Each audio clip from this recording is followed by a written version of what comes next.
นนี้นี่เสร็จลายหนึ่งอันนี้ไปเป็นลูกชายเพื่อนเนี่ยเพื่อนว่าลูกเขยน้ำเรียเนาะ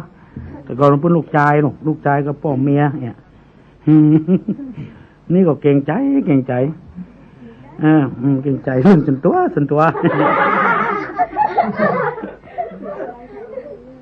เพื่อนเนี่ยมาแต่งงานแล้วเราก็ไปนอนแต่ว่าน่ะเดือนหนึ่งกินข้าวบักเกยกินข้าวสักกามก็ฟังไปบ้านตัวแม่นะเพราะมันอย่างไว้แล้วมันได้กินข้าวสักกามพ่อเมียแม่เมียว่าถ้าลูกเป็นห้องลูกชายเป็นลูกนี่หรอลูกกินข้าวกันกินละเป็นยังนี่น่ะมันได้กินแล้วนะมันหิวอ่ะเมื่อคืนมาเปิ้นพอรับละมันขยักกินข้าวเนาะโซดไปในเฮือนเปิ้นไปไฟกับบุหมี่ซ้ำไปซ้ำมาไปหันไปซ้ำสิอย่างหมูปั้นข้าวกองหวดตัวไปได้ไต่ไก่โลกเกี้ยวกับบะปูเสียงง่ายๆเล่นดืนก็ถึงหมดอ่ะต่ออยู่ในเงินนัก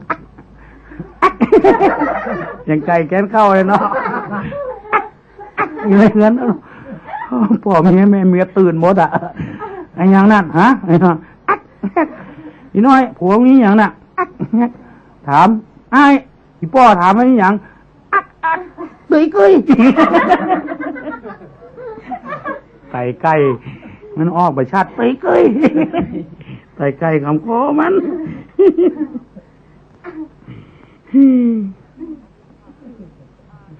คนตาบอด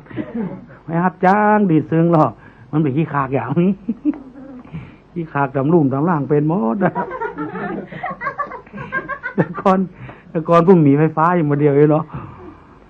ดำขาดำแข้งมันนะมันเป็นขี้ขากเดียวกับเก่ากับเดียวกับเก่าพอเพลงอย่างมันต้องดีดหรือฟังหมดดีดซึ้งตัวซอด้วยนะพรสวรรค์มันหนอตึงเดี๋ยวเพลงพม่าก็ตะตรงเต็งหมายซอเพลงพม่าดีดซึ้งตัวนะโอ้ถ้ามีคนมาขี้เล่นจ้ะมาคนจะบอดดีดซึ้งแต่ก่อนพวกมีไฟฟ้าหรอกตามก้มโอ้ไฟดับแล้วเบ้ยหรอ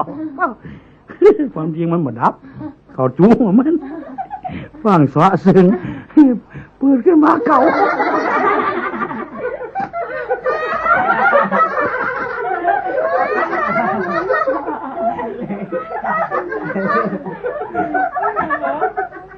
มันนึกว่าไฟดับไฟบหารกับมันนะเนาะจกออกมาเก่าสองนัด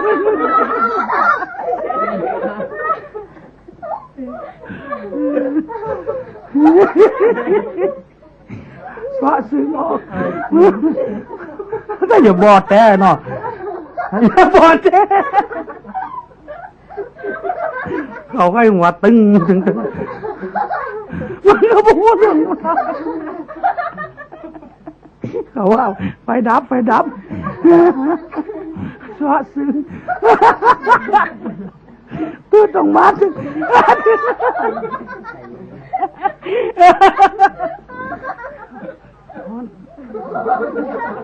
ตื่นต้องมาถึงหมดเก่าที่ขาดจะเด่นบุญ